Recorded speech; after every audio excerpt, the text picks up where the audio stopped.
Bismillahirrahmanirrahim. Assalamu alaikum, dear students.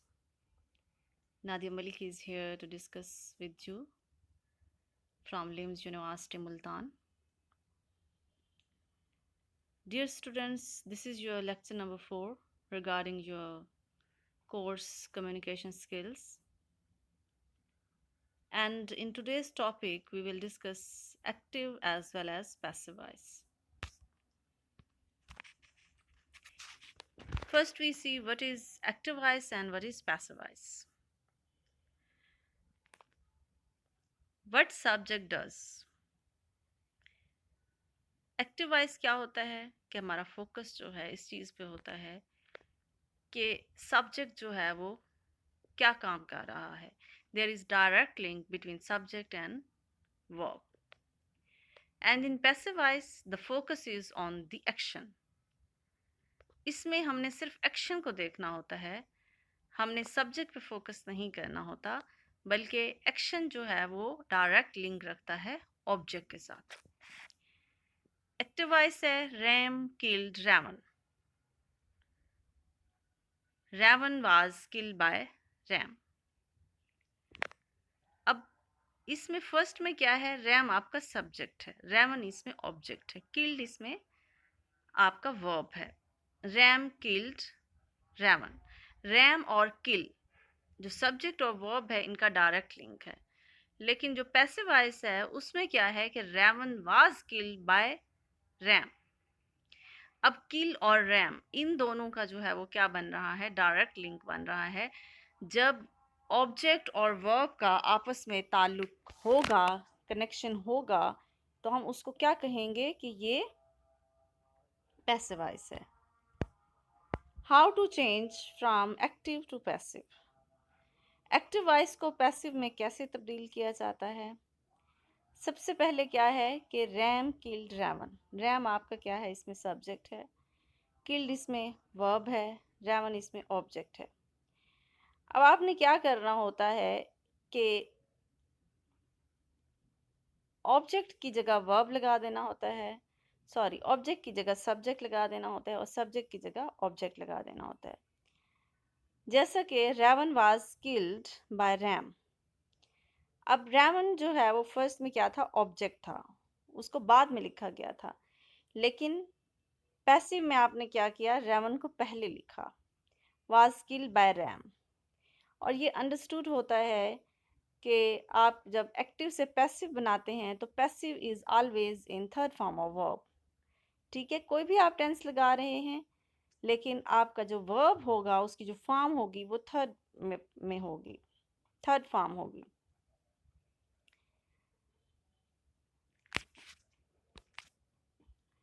Some example of yes and no. Are they planting trees. Are trees being planted.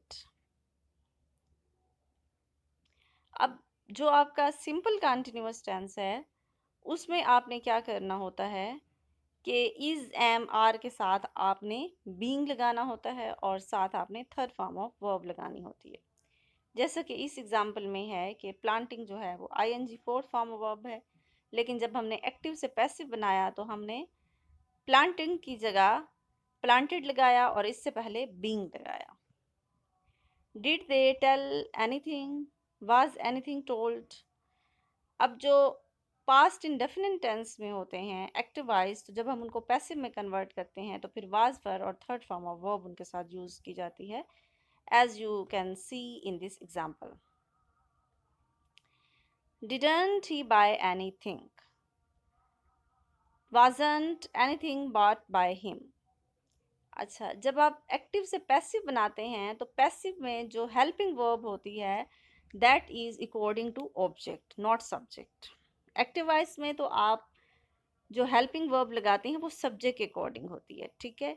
लेकिन चूंकि objective जो passive voice होता है उसमें आपका object का डायरेक्ट लिंक होता है वर्ब के साथ, तो इसलिए जो वर्ब होता है, हेल्पिंग वर्ब होती है, वो भी आपके किसके अकॉर्डिंग होती है, आपके ऑब्जेक्ट के अकॉर्डिंग होती है. वो सिंगुलर है तो सिंगुलर वाले रूल के अकॉर्डिंग होगी, प्लूरल है तो फिर प्लूरल वाले रूल के अकॉर्डिंग होगी. Will he bring the book. Will the book be brought by him. ठीक है, जो सिंपल आपके फ्यूचर टेंस होगा, तो जब आप एक्टिव से पैसिव बनाएंगे उसमें विल बी और थर्ड फॉर्म लगाएंगे, जैसे कि आपने इस एग्जांपल में देखा। Now there are other examples regarding active and passive voice. She will write poems beautifully. Poems will be beautifully written by her. अब इसमें क्या है कि आपका जो ऑब्जेक्ट है वो पोइम्स हैं।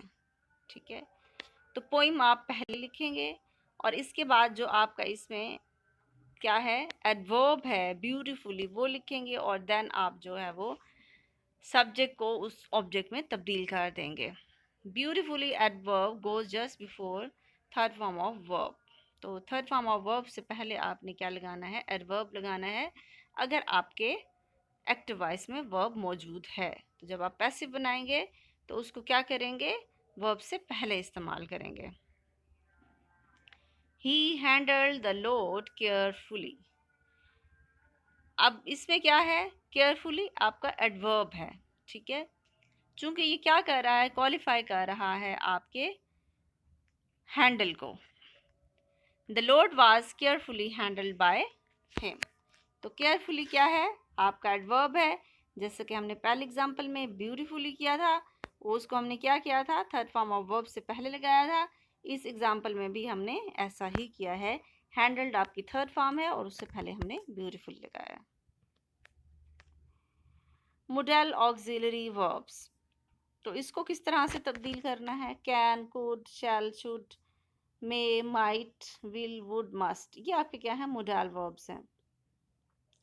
ठीक है, और मोडाल ऑक्सिलरी वर्ब्स हैं। ठीक है, अब जब एक्टिव वॉइस में आप इनको मोडाल्स को यूज़ करते हैं तो आप फर्स्ट फॉर्म ऑफ वर्ब लगाते हैं, लेकिन जब आप एक्टिव से पैसिव में तब्दील करेंगे तो फिर इनके साथ बी भी इस्तेमाल होगा और थर्ड फॉर्म ऑफ वर्ब भी इस्तेमाल होगी। There are some example to understand this point. She can speak Chinese, ये आपका क्या है, एक्टिव वॉइस है। Chinese can be spoken by her. अब देखें, हमने कैन के साथ फर्स्ट फॉर्म लगाई थी, लेकिन जब हमने इसको पैसिव में बनाया तो कैन बी लगाया, और कैन बी जब हमने लगा दिया तो फिर हमने क्या लगा दी, थर्ड फॉर्म ऑफ वर्ब लगा दी। We must preserve the tigers, tigers must be preserved. Look how subject and object change. अब सब्जेक्ट को अगर आपने ऑब्जेक्ट में बदलना है तो फिर आप कैसे तब्दील करेंगे। सब्जेक्ट आपके पास क्या है, आई, तो आई जब ऑब्जेक्टिव फॉर्म में लिखते हैं तो फिर आई की जगह मी इस्तेमाल होगा। सब्जेक्ट आपके पास वी है, वी की जो ऑब्जेक्टिव फॉर्म है वो अस है। सब्जेक्टिव फॉर्म यू है, ऑब्जेक्टिव फॉर्म भी यू है। सब्जेक्टिव फॉर्म दे है, ऑब्जेक्टिव फॉर्म देम है। सब्जेक्टिव फॉर्म ही है, ऑब्जेक्टिव फॉर्म हिम है। सब्जेक्टिव फॉर्म शी है, ऑब्जेक्टिव फॉर्म हर है। और जो नेम है, जैसे कि हमने अभी किया है रैम, तो रैम ही रहेगा। बुक जो है वो बुक ही रहेगी। नाउन है तो वो नाउन ही रहेगा। ठीक है, फिर है हमारे पास कि नेगेटिव सेंटेंसेस रिमेन नेगेटिव। अगर कोई नेगेटिव सेंटेंस आपका एक्टिव वॉइस में है तो जब आप पैसिव में तब्दील करेंगे तो तब भी वो नेगेटिव ही रहेगा। They have not stolen my pen, my pen has not stolen, not been stolen. ठीक है, बाय देम भी आप यहाँ पे लगा सकते हैं, और अगर आप दे को नहीं ऑब्जेक्टिव फॉर्म में बदलना चाहते तो तब भी ठीक है। ठीक है, अब देखिए हमारे पास एक्टिव में हमने कौन सा टेंस इस्तेमाल किया है, प्रेजेंट परफेक्ट टेंस। जब प्रेजेंट परफेक्ट टेंस एक्टिव में होगा तो पैसिव में तब्दील करने के लिए आपको हैज़ बीन और हैव बीन लगाना पड़ेगा, और थर्ड फॉर्म ऑफ वर्ब तो वो तो अंडरस्टूड है कि आपने लगानी है। They must not have left any sign, any sign must not have been left. अब बाय देम भी आप इसके साथ लगा सकते हैं, दोनों तरीके ठीक हैं। Nobody has done homework, homework has not been done, homework has not been done। तो चूंकि ऊपर भी सिंगुलर था सब्जेक्ट, तो ऑब्जेक्ट भी सिंगुलर है, इसलिए हमने हेल्पिंग वर्ब जो है वो सेम रखी है।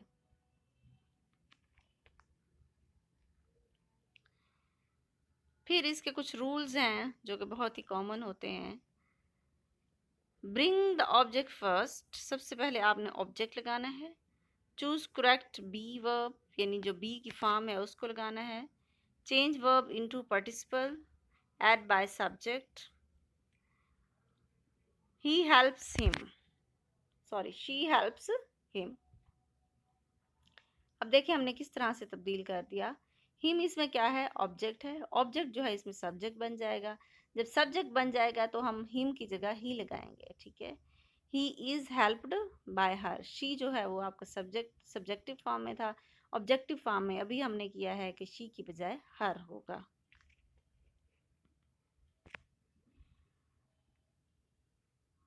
Passive of yes no question. Can you speak English, can English be spoken by you, ये आपका क्वेश्चन है। Has he help them, have they been help by him, ये वही वाली उसी से मिलती जुलती एग्जांपल है जो अभी हमने प्रीवियस की है कि बाय भी आप लगाना चाहें तो लगा सकते हैं। दोनों वेज जो है इसके करेक्ट हैं। डिड यू हेल्प हिम, अब हिम इसमें क्या है, ऑब्जेक्टिव फॉर्म है, इसको सब्जेक्टिव फॉर्म में आप ले आएंगे। और डिड चूँकि पास्ट इंडेफिनिट टेंस में इस्तेमाल होता है तो डिड की बजाय जब पास्ट इंडेफिनिट टेंस को हम एक्टिव से पैसिव में तब्दील करेंगे तो हम वाज और वर इस्तेमाल करेंगे। Was he help by you. Do does subject plus verb first form object, is am are plus object plus third form of verb. तो इनके साथ आपने क्या करना है, जब ये सब्जेक्टिव उसमें होंगे, एक्टिव में होंगे तो इनके साथ फर्स्ट फॉर्म यूज़ होती है डू डज के साथ। लेकिन जब आप इनको पैसिव में तब्दील करेंगे तो फिर डू डज की जगह हम इज एम आर इस्तेमाल करते हैं और थर्ड फॉर्म ऑफ वर्ब लगाते हैं, जैसा कि आप इस स्लाइड में देख सकते हैं कि जहाँ पे डू और डज हैं वहाँ पे फर्स्ट फॉर्म ऑफ इस्तेमाल होती है एक्टिव वॉइस में। जब एक्टिव से पैसिव बनाएंगे इज एम आर और थर्ड फॉर्म ऑफ वर्ब इस्तेमाल होगी। She helps him, he is helped bye her. I am buying a pen is being bought by me। जैसा अभी मैंने आपको बताया है कि शी हेल्प्स हिम, ये कौन सा है आपका प्रेजेंट इंडेफिनिट टेंस है, तो फिर हमने इज यहाँ पे लगाना है, ठीक है। और कंटिन्यूस होगा सिंपल इज एम आर जहाँ इस्तेमाल होते हैं तो वहाँ पे हमने बीइंग और थर्ड फॉर्म ऑफ वर्ब लगानी है, ये भी मैंने आपको पहले बता दिया है। He has to teach us, we have to be taught by him. अब देखिए इसके साथ साथ प्रेजेंट इंडेफिनिट टेंस के साथ हैज़ टू और हैव टू वाले भी सेंटेंस होते हैं, ठीक है। अगर वो हैं तो उसको कैसे तब्दील करेंगे, he has to teach us we have to be taught by him, कि उसे हमें पढ़ाना पड़ता है, हमें जो है उससे पढ़ना पड़ता है। We have to be taught by him, यानी थर्ड फॉर्म ऑफ वर्ब इस्तेमाल की और साथ बी का भी एडिशन कर दिया। Someone is following us, we are being followed by someone भी आगे आप कर सकते हैं, इस तरह से भी ये ठीक रहेगा।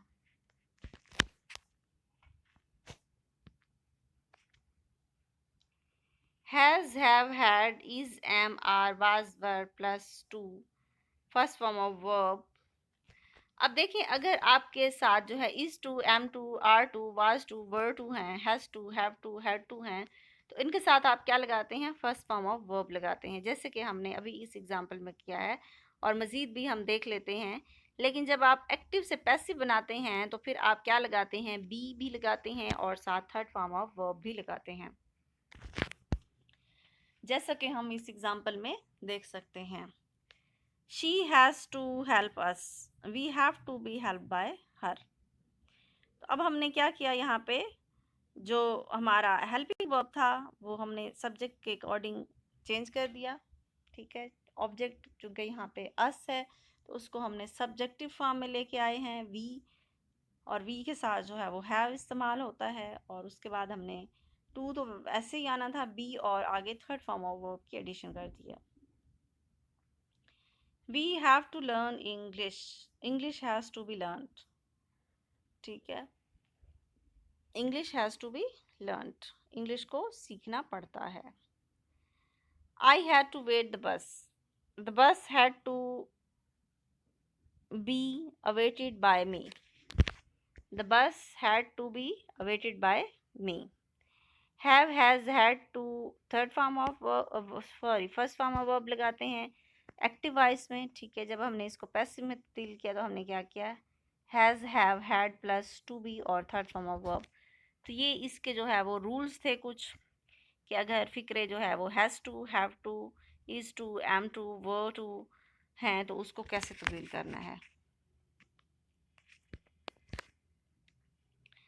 No need to add by plus subject if the subject is we, they, someone, somebody, none, anybody, everybody, people, etc. तो इनके साथ आपको क्या करने की ज़रूरत है, बाय लगाने की ज़रूरत नहीं है।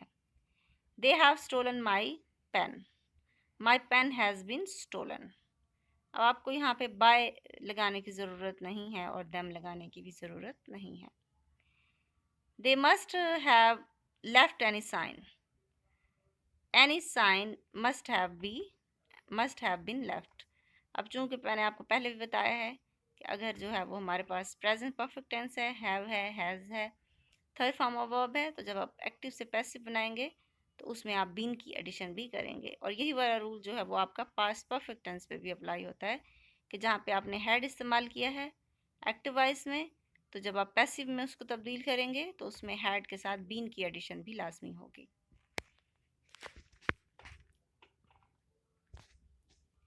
Must have, should have, could have, might have, would have plus third form of verb. Must have, should have, could have, might have, would have और इसके साथ been। अगर आपके एक्टिव में must have आ रहा है, could have आ रहा है, तो ये तो अंडरस्टूड बात है कि ये परफेक्ट है और परफेक्ट के साथ आपने थर्ड फॉर्म लगानी है। लेकिन जब आप उसको पैसिव में तब्दील करेंगे, जैसे बाकियों को हमने तब्दील किया, परफेक्ट के साथ हमने बीन की एडिशन की है, तो यहाँ पर भी हम बीन की एडिशन करेंगे। He should have stolen my pen. My pen should have been stolen by them. They must have left any sign. Any sign must have been left. ठीक है, अब ये परफेक्ट में थे कि उन्हें लाजमी तौर पे कोई ना कोई साइन देना चाहिए था, छोड़ना चाहिए था। जब पास्ट में आपको कोई लाजमी काम करना होता है तो उसके साथ आप मस्ट लगाते हैं, ठीक है। अगर आप वैसे ही कह रहे हैं कि आपको ये काम करना चाहिए था या नहीं करना चाहिए था, तो फिर आप शुड हैव लगाते हैं और थर्ड फॉर्म लगाते हैं। जैसे कि हमने इस एग्जांपल में देखा, he should have stolen my pen, तो my pen should have been stolen by him.